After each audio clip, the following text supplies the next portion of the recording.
2020년 비전은 다시입니다. 이사야 58장 12절에 있는 말씀, 올해 황폐된 곳들을 다시 세울 것이며, 요즘 그래서 다시라는 띠을 가지고 시리즈 설교를 하고 있습니다. 첫 번째 1월 첫째 주일에 했던 설교 제목이 다시 사람이죠. 그리고 지난 주일날 다시 충성입니다. 오늘은 다시 예배입니다. 기독교의 가장 베이직인 예배를 다시 회복할 수 있게 되기를 축복합니다. 오늘 본문 안에는 제단이 나와 있습니다. 제단은 그 제물을 올려놓고 그 예배를 하는 예배터입니다. 본문에는 두 개의 제단이 우리에게 소개가 되고 있는데, 이 두 개의 제단 중에 누구 제단에 불이 붙느냐, 이게 오늘 이슈입니다. 이 두 개의 제단은, 한 제단은 엘리야의 제단, 예언자의 제단이고, 또 한 제단은 아합 왕의 제단, 그 아합 왕이 총애하는 850명의 거짓 예언자들의 제단입니다. 아합 왕은 이스라엘 역사상 최악의 왕으로 성경은 소개합니다. 이런 소개가 있을까 싶지만 열왕기상 16장 30절에는 아합이 그의 이전의 모든 사람보다 하나님 보시기에 악을 더욱 행하여, 모든 사람보다 좀 좋은 걸로 해야 되는데, 뭐 이런 사람에 대한 평가도 있을까요? 최악입니다. 그 다음에 또 열왕기상 21장 25절, 예로부터 아합과 같이 그 자신을 팔아 여호와 앞에서 악을 행한 자가 없으면, 이렇게 악을 행한 자가 없다 싶을 정도로 최악으로 평가받았던 왕이 아합 왕입니다. 그가 22년 동안 북쪽 이스라엘을 통치했습니다. 지금으로부터는 한 2800년 정도 전입니다. 아합이 어째서 악의 대명사가 됐느냐? 여러 가지 이유가 있겠지만 성경은 두 가지 이유를 듭니다. 첫 번째는 그가 바알이라고 하는 우상을 본격적으로 이스라엘 전 국토에 포교한 왕입니다. 이스라엘이 이제 원래 대표적인 유목민족, 텐트 치고 짐승 돌아다니며 키우는 유목민족, 대표적인 유목민족이 주이시들인데, 처음 정착해서 이제 자리를 잡았습니다. 정착하면서 자리를 잡게 된 문화 자체가 농경사회죠. 농경사회를 하다 보니까 이제 남으면 저장도 하고, 그래서 뱅크 시스템이 만들어졌습니다. 그러다 보니까 이 농경사회에서 이 풍요를 약속해 주는 바알이라는 우상이 당시에 아합을 통해 전 국토에 매력적인 종교가 되었습니다. 하나님을 대체하기 시작했습니다. 농경사회, 특별히 노동력이 보장이 되어야 되는데, 이를 그러니까 아이를 많이 낳는 다산을 약속해 주는 이 바알 종교, 그리고 그 안에 격인 아세라라고 하는 우상은 이 다산의 과정을 통해서 쾌락을 약속해 주는 그런 교리의 내용들을 가지고 있는 게 바알 종교입니다. 이걸 본격적으로 포교해서 하나님 대체하는 새로운 만모니즘, 물질주의를 이 이스라엘 국토에 퍼뜨린 왕입니다. 성경은 이걸 고발하죠. 두 번째, 선량한 소시민이었던 나봇이 가지고 있는 포도원, 나봇의 포도원을 강탈하죠. 억지로, 강제로. 결국은 이거가 화근이 되어서 자기 정권의 파국의 빌미가 됩니다. 자기 아내도 그걸로 인해서 비참하게 죽음을 당하죠.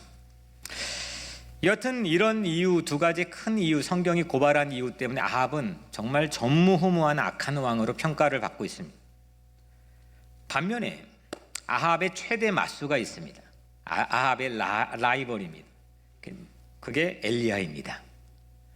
동시대 이 아주 정말 마수 중의 마수입니다. 엘리야는 예언자입니다. 올해 비전 말씀이 담겨있는 이사야에서 이사야보다는 100년 선배입니다.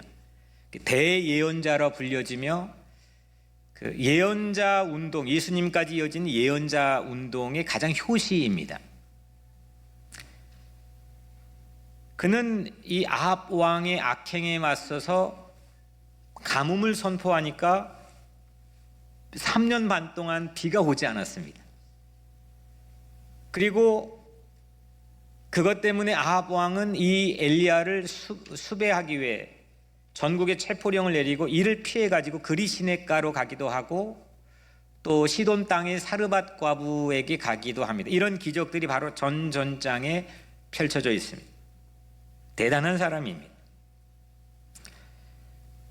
오늘 이야기는 이 아합 왕과 엘리야 예언자가 외나무 다리에서 만나는 장면으로 시작합니다. 갈멜산에서 만났습니다. 우리나라 이 지도를 보면 토끼꼬리처럼 나온 게 어디죠? 포항이죠. 그것과 매우 동일한 지형 구조를 이 갈멜산이 가지고 있습니다. 지중해 연안 쪽으로 토끼꼬리처럼 아주 흡사하게 면적도 비슷하게 이렇게 나와 있는 그 지형이 갈멜산입니다. 풍요의 상징처럼 되어 있습니다. 거기 위에서 보면은 논이 쫙 펼쳐져 있습니다. 거기서부터 갈릴리 산지의 나봇의 포도원을 포함해서 정말 괜찮은 땅들이 쫙 펼쳐져 있습니다. 그 아합이 섬기는 바알의 심장부, 바알의 위력을 증명하는 심장무가 갈멜입니다. 거기서 아합의 공신 850명이 집결합니다. 전국에 흩어져 있는 바알의 예언자들, 아세라의 예언자들 850명이 갈멜산 정상으로 집결을 합니다. 그리고 엘리야는 혼자 거기에 맞섭니다. 이 대결의 초미의 관심은 누구 재단에 불이 붙느냐입니다. 결국 누가 드리는 예배가 참된 예배냐 이거입니다. 오늘 엘리야는 참된 예배를 위한 촌절살인의 한마디를 날립니다. 21절에 너희가 어느 때까지 둘 사이에서 머뭇하려느냐. 여호와가 만일 하나님이면 그를 따르고 바알이 만일 하나님이면 그를 따를지니라. 왜 둘 사이에서 머뭇하느냐입니다. 에드몬트 브릿지에서도 골고다 십자가에서도 우리에게 요청하는 예배의 중심적인 것은 악을 버리고 죄를 버리고 선에 서라는 겁니다. 머뭇은 기독교 예배가 아닙니다. 악에 서지 않고 죄에서 돌이켜 의에 서는 것, 이것이 참된 기독교 예배입니다. 22절 엘리야가 백성에게 이르되 여호와의 선지자는 나만 홀로 남았으나 바알의 선지자는 450명이로다. 450대 1이어도 850대 1이어도 개의치 않습니다. 애당초 예배는 홀로 드리는 것입니다. 예배는 죄를 가지고 하나님 앞에 홀로 서는 것입니다. 오늘날 기독교 예배가 몇 명 드려? 몇 명이 모였어? 이걸로 참된 예배의 본질 자체를 잃어버렸습니다. 예배는 죄의 이슈를 전면에 내세우고 악에 저항하고 대항하며 그리스도의 십자가의 보혈의 권세를 가지고 하나님 앞에 홀로 서는 것입니다. 기독교 예배는 심지어 죄를 가지고 서는 것뿐만 아니라 죄를 대신합니다. 누구에게 전가하는 것과는 거리가 멉니다. 세상은 누구 때문이야, 무엇 때문이야, 환경 때문이야, 늘 죄와 악을 전가하며 죄의 사이클 가운데 살아갑니다. 폭력의 사이클 가운데 살아갑니다. 전쟁의 사이클을 벗어나지 못합니다. 그런데 기독교 예수 그리스도의 예배는 죄를 대신 짊어집니다. 하나님은 어떠한 죄든지 용서합니다. 진실로 회개하는 자에게, 깨닫는 자에게, 악에서 죄에서 돌이키는 자에게 하나님은 용서하시는 줄로 믿습니다. 예배가 어디서 드립니까? 예배가 where? 어디서 드립니까? 악을 피하지 않고 그 죄의 문제를 해결할 골고다에서, 갈멜산에서, 에드먼트 브릿지에서, 그리고 우리들의 삶의 자리에서 예배는 드려져야 될 줄로 믿습니다. 첫 번째, 예배는 어디서 드리느냐? 두 번째, 예배는 어떻게 드립니까? 23절에 35절까지 이 부분이 가장 많은 절을 포함하고 있습니다. 예배는 어디서 드립니까? 어떻게 드립니까? 23절에 그런즉 송아지 둘을 우리에게 가져오게 하고 그들은 송아지 한 마리를 택하여 각을 떠서 나무에 올려놓고 불은 붙이지 말며. 이 포맷은, 예배 포맷은 구약의 완벽한 예배입니다. 이거 딱 보면은 송아지 잡고 각을 떠서 나무 위에 올려놓습니다. 여기까지 누가 봐도 구약의 예배입니다. 번트 오퍼링, 번제, 구약의 가장 기본 5대 예배 중에 가장 베이직 예배입니다. 다만 한 가지가 다른 게 있는데, 엘리야가 불은 아직 붙이지 말라고 했습니다. 어떻게 예배드리냐? 불이 붙어야 됩니다. 형식은 갖추고 포맷은 갖추고 전통적인 클래식한 구조는 갖추었어도 불이 붙지 않으면 그건 허탕입니다. 기독교의 예배는 불이 붙어야 될 줄로 믿습니다. 예배에 불이 붙는 성경의 기원은 출애굽기 19장 18절, 시내산에 연기가 자욱하니 여호와께서 불 가운데서 거기 강림하시미라. 그 연기가 옹기가마 연기같이 떠오르고 온 산이 크게 진동하며. 시내산에서 첫 번째 하나님의 음성을 들으며 이스라엘 백성 공동체가 십계명을 받을 때 하나님은 불 가운데 임했다 했습니다. 레위기 9장 24절, 불이 여호와 앞에서 나와 제단 위에 번제물과 기름을 사른지라 온 백성이 이를 보고 소리 지르며 엎드렸더라. 예배에는 불이 임해야 됩니다. 오늘 우리 예배에도 성령 하나님의 불이 임하시기를 축원합니다. 바알의 예언자들은 아침부터 낮까지 바알의 이름을 불렀습니다. 아무 응답이 없었습니다. 정오가 되었습니다. 아무 응답이 없었습니다. 엘리야가 이를 보고 조롱합니다. 바알의 제단에 불이 붙지 않았기 때문입니다. 27절이 정오에 이르러는 엘리야가 그들을 조롱하여 이르되 큰 소리로 부르라. 그는 신인즉 묵상하고 있는지, 혹은 그가 잠깐 나갔는지, 혹 그가 길을 행하는지, 혹 그가 잠이 들어서 깨워야 할 것인지. 엘리야 세 가지로 조롱하지. 신이 묵상하고 있나? 신이 외출했나? 신이 졸고 있나? 왜 가만히 있지? 왜 불이 임하지 않는 거야? 바알의 예배를 향해서 조롱합니다. 바알의 가짜 예언자들은 저녁 때까지 칼과 창으로 자기 몸을 자해하며 난리를 폈습니다. 이게 바알의 월십의 마지막 단계는 이 쾌락을 얻기 위해 자기 몸을 자해하는 교리의 신앙적 행동이 있습니다.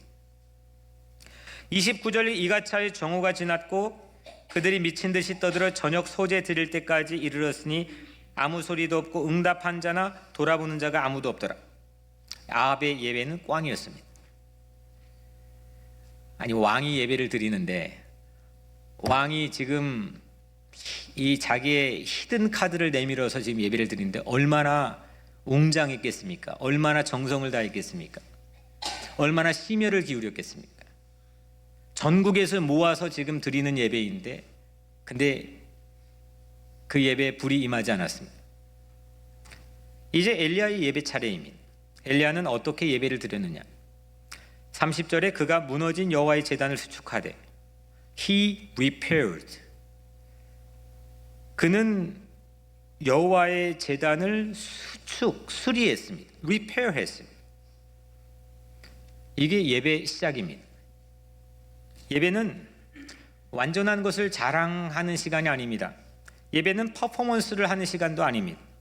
예배는 클래식한 전통적인 것에 기대가지고 따라가는 게 아닙니다. 예배는 망가진 것을 전제로 하나님 앞에 서는 것이 예배 시작입니다. 하나님, 나 고장났어요. 나 부족해요.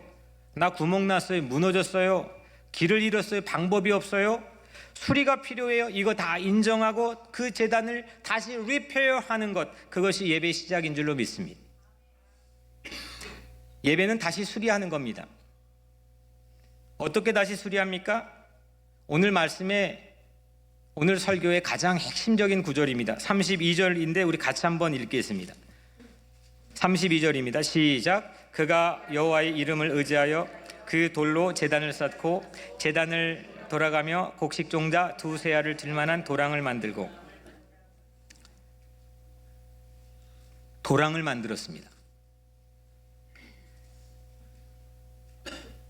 송아지 잡아서 나무 위에 올리는 것, 여기까지는 누가 봐도 그냥 가장 클래식한 이스라엘 백성들의 예배입니다. 그런데 도랑을 만들었다는 것은 이스라엘 예배 어디에도 없는 엘리야만의 유니크한 예배 행동입니다. 엘리야만 보여줬던 아주 유니크한 예배 행동입니다. 도랑을 만들었습니다. 근데 도랑을 만든 게 엘리야가 여호와의 이름을 의지하여서 나오는 예배 행동입니다. 그가 여호와의 이름을 의지하여 그 돌로 제단을 쌓고 제단을 돌아가며 곡식종자 두세 알을 들 만한 도랑을 만들고, 하나님의 이름을 의지해서 그가 도랑을 팠다는 겁니다. 엘리야가 왜 도랑을 만들었을까요? 33절에 그 나무를 버리고 송아지의 각을 떠서 나무 위에 놓고, 이거 완전 여기까지는 전통적인 번제, 아주 클래식한 예배의 포맷과 하나도 다르지 않습니다.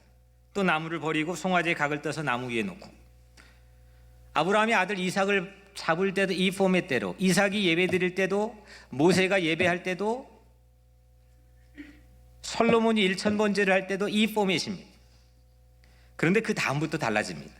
33절 이르되 통 넷에 물을 채우다가 번제물과 나무 위에 부으라 하고, 이것은 번제의 클래식한 예배엔 전혀 없는 겁니다.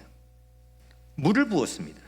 34절에 또 이르되 다시 그리하라 하여 다시 그리하니, 또 이르되 세 번째로 그리하라 하여 세 번째로 그리하니라. 다시 물을 부었습니다. 다시 물을 부었습니다. 세 번이나 물을 부었습니다.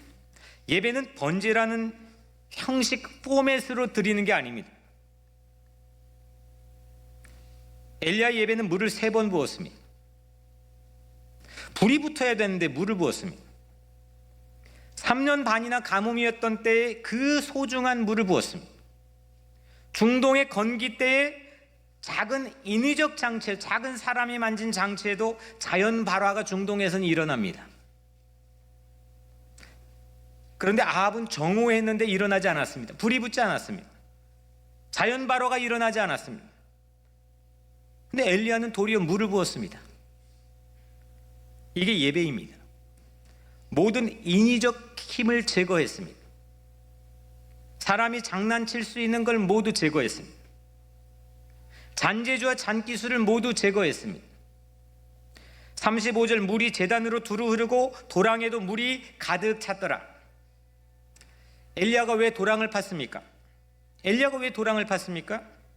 도랑에 물이 가득 찰 정도로 나무도 젖고 송아지도 젖었습니다. 인간의 잔재주로는 도무지 불가능하게 되었습니다.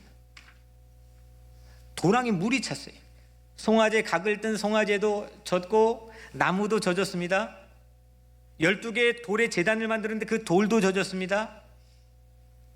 근데 물이 흘러서 3번 다시 부었는데 도랑에 물이 넘쳤습니다. 불이 붙는 자연적 발화라도 어떻게 기대해 볼 만한 인위적 장치에 대한 잔기술을 모두 제거했어요. 이게 예배입니다. 다시 예배는 하나님의 이름을 의지하는 것입니다. 모든 인간의 잔기술을 제거하고 하나님만 의지하는 것입니다. 진리를 의지하는 것입니다. 우리 안에서도 도랑을 파야 됩니다. 내 힘으로 전혀 될 수 없는 것 고백해야 됩니다. 그런데 불이 붙는 걸 포기하지 않았습니다. 36절 저녁 소제 드릴 때에, 소제는 번제는 태워서 불이 있어야 예배를 드릴 수 있습니다. 그런데 유독 딱 한 가지 예배 소제는 불이 필요하지 않습니다. 곡식을 빻아서 드리는 예배입니다. 저녁 소제 드릴 때 이 저녁에 불이 없습니다. 아합의 예배는 낮에 드렸습니다. 가뭄으로 자연 발화가 가능한 중동이었습니다. 그런데 안 되었습니다. 엘리야는 햇빛이 전혀 없는 저녁입니다. 거기다 물을 한가득 부었고 도랑이 물이 가득 찰 정도였습니다. 하나님만 의지하지 않고는 불가능한 예배를 엘리야는 드리고 있습니다. 오늘 우리들도 하나님의 이름 하나만으로 충분한 예배를 드리기를 주의 이름으로 축복합니다. 어떻게 예배 드리느냐? 하나님의 이름을 의지하는 예배를 드리기를 축복합니다. 엄청난 확신과 믿음으로 배짱 있게 당당하게 예배를 드리기를 주의 이름으로 축복합니다. 마지막 세 번째로 예배 결과가 무엇입니까? 36절 40절 말씀입니다. 엘리야는 예배자의 자리도, 갈멜산에 1대 850으로 섰던 예배자의 자리도, 도랑을 파가지고 모든 가능성을 다 제해버린 예배 방법도 결국은 승리에 대한 확신이었습니다. 이긴다는 승리에 대한 확신이 있기 때문에 1대 850으로 섰습니다. 이 승리에 대한 확신이 있기 때문에 번제물에 도랑에 물이 가득 찰 정도로 물을 3번 다시 부었습니다. 어떤 바보가 승리에 대한 확신도 없는데 1대 850으로 대결합니까? 어떤 바보가 승리에 대한 확신도 없는데 그냥 폰만 잡고 물을 붓습니까? 이 엘리야의 가슴에는 심장을 뛰게 하는 승리에 대한 믿음이 있었습니다. 불이 떨어진다, 이긴다, 승리한다. 36절 37절에서 엘리야는 기도를 드립니다. 여튼 기도의 내용은 여러분들이 읽어보시고 생략하고 기도의 결과가 어땠습니까? 38절 이에 여호와의 불이 내려서 번제물과 나무의 돌과 흙을 태우고 또 도랑의 물을 핥은지라. 아멘. 엘리야 예배에 여호와의 불이 내렸습니다. 번제물과 나무를 태웠습니다. 심지어 번제물과 나무를 태울 일도 없었지만 여튼 불이 내렸기 때문에 이건 태워지는 물질에 이 두 가지가 태워졌습니다. 돌과 흙도 태웠습니다. 근데 이럴 수 있는 겁니까? 기대하지 않았던 도랑에 넘치는 물을 불이 핥았다고 표현할 정도로 물을 태웠습니다. 이건 그냥 불이 아닙니다. 하나님의 불입니다. 성령의 불입니다. 번제물에도 내리고 나무와 돌과 흙에도 심지어 도랑의 물을 핥을 정도로 태워지는 하나님의 불입니다. 이런 불이 오늘 여러분들의 마음에도 임하기를 축복합니다. 모든 악을 태우는 하나님의 불이 우리 믿음의 공동체 안에도 붙기를 주의 이름으로 축복합니다. 39절에 모든 백성이 보고 엎드려 말하되 여호와 그는 하나님이시로다. 여호와 그는 하나님이시로다. 백성이 엎드려 하나님을 찬양했습니다. 마지막 오늘 40절 엘리야가 그들에게 이르되 바알의 선지자를 잡되 그들 중 하나도 도망하지 못하게 하라 하며 곧 잡은지라. 엘리야가 그들을 기손 시내로 내려다가 거기서 죽이니라. 갈멜산 정상에서 올라가 보면 우리 성지순례 다녀오신 분들은 기억하실지 모르겠지만 그 정상에 서면 저 아래에 조그맣게 기손 시내 전경이 보입니다. 시내가 흐릅니다.